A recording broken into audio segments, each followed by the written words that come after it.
Finally, video 3. This is the Chic Prism pattern by Chic, like I said. And what we want to look at here is how the templates are cut for the fabric. So I've got B, template B as in boy, cut right here. And you'll notice that I've got the reverse image. So I had facing up, turn the template over, facing down. Here I've got template C, just the way I cut it. So I had them stacked up in folded strips.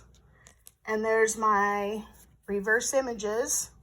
So there's one, and here's two. So I had 4 layers to cut through, 2 strips that were folded in half. Okay, so ultimately the way these are gonna work out, and this is, we're gonna cover this in class, so don't worry, I'm just letting you know if you're a person who likes to see the end. Okay, so we have these templates facing up, and in this particular case, the paper template is facing down because we need reverse images. So I've got B that I cut from my folded strip. Here's one of B. Here's the reverse of B. Here, or I'm sorry, D. D as in David, D as in David, background, D as in David. Then I've got B, the diamond, and the reverse of B. And then now I have C. So I'm gonna put, this one is the piece that will ultimately go there. And you can see how it just fits right in. And then this one is the piece that will ultimately go here. You can see how that fits in. Of course, they're gonna have their seams and everything, but there's my block 1 and block 1 reverse.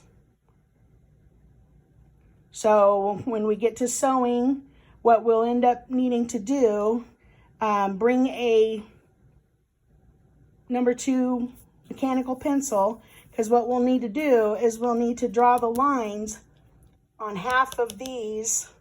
We're going to need to draw the lines from this side onto this side because we're going to actually sew. So again, we'll do that in class, no worries.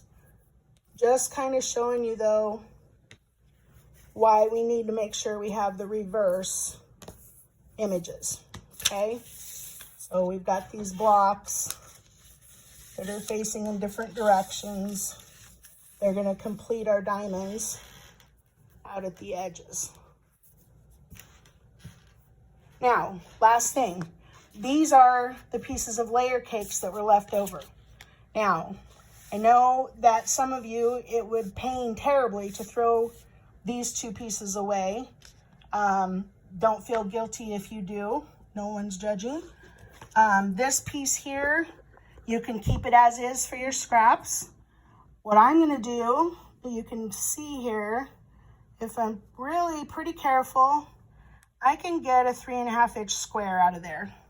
So I'm gonna get a 3.5 inch square, and then down right here, so once that 3 inches cut off, there's gonna be enough room there to get a 1.5 inch square, and over here a 1.5 inch square, and right here there's enough room to get a 1.5 inch square, and right here also a 1.5 inch square.